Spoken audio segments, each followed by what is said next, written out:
Hi there, it's Sam from poodles.co.uk. Thank you for joining me today.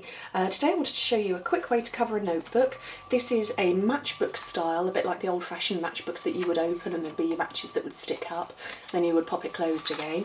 I've done this one deliberately without any extra embellishments on the front at all, because it's one of those ones that I wanted, you could pop in your handbag or anything like that, and you don't want, your little pretty decorations going flying off in your handbag or anything like that. So it's completely plain, but it is super simple. This one I've done in wild wasabi cardstock, as you can see here, and then some paper from the This and That Epic Day collection. So I'm going to use the same paper, but I wanted to do it with Tangerine Tango cardstock, because the paper where I've cut it, the orange is more predominant, whereas it's the green here. So put that to one side.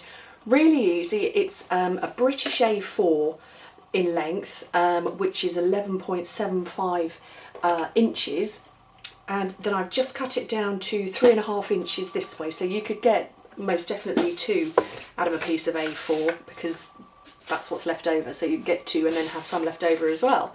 So 3 score lines that come at 4.5 inches, 10 inches and 11.25. That's it for the scoring. So I'll move that out of the way. And then we fold it in 2 different directions. So we're folding it over in one direction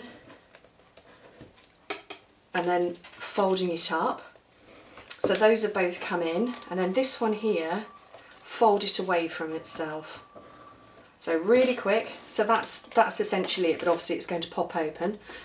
So I want to put my designer series paper on first before I start sticking it down, and I've got some mini glue dots here just because my snail has gone walkabout, so I'm just going to put 1 mini glue dot in each corner.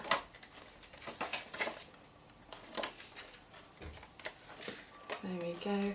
And on the top, and this measures 3.25 centimetres by 3.25 inches by 4 inches. And don't try and put it in the middle, because obviously this bit's going to be covered up, but just sort of line it at the top and the side so they're equidistant. And then the same down here. This tiny little one here measures, again, 3.25 inches that way and 1/4 inch in depth, which is exactly the right size to use a mini glue dot. So 1 on each end, doesn't need any more than that. And then pop it over. And you can see why I've chosen the Tangerine Tango, because it's this big bit of the map here. This one here, 3.25 inches by 1/2 inch.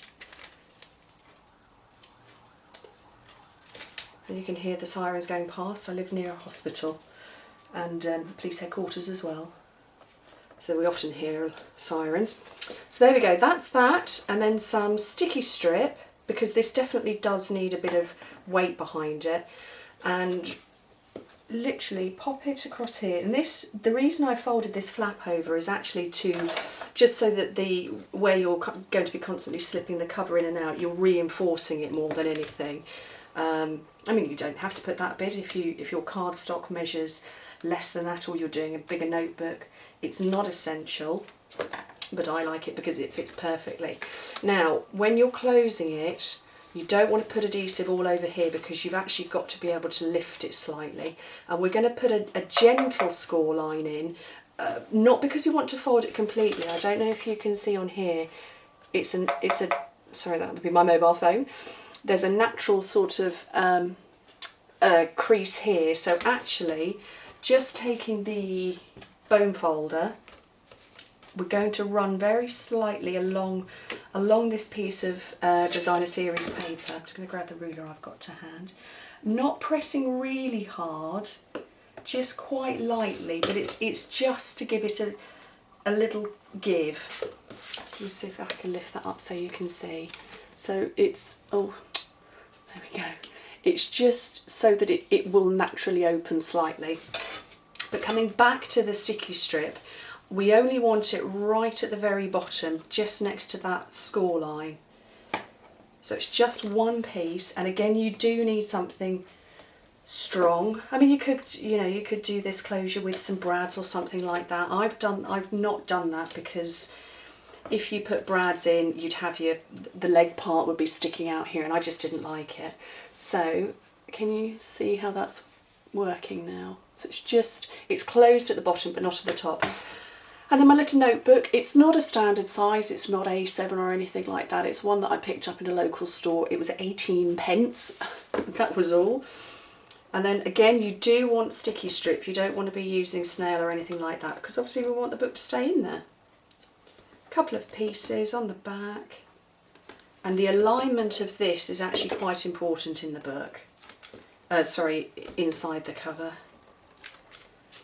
Where you need to put it is so that when you open your book, you can write unhindered.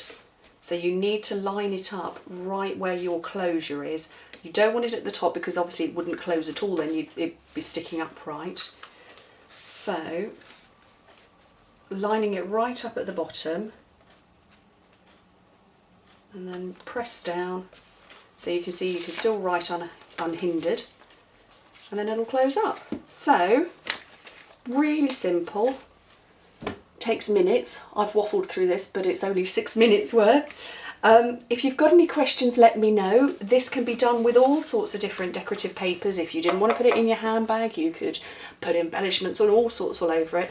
But I liked this, and this was inspired by a conversation with my mum, who was she was admiring my this and that journal, and she said about taking maybe one away when she went on holiday because she likes to keep a daily diary. So I made a version that was inspired by my mum. But you could do all sorts with it. Anyway, thank you very much for watching, and I hope to hear from you soon. Bye.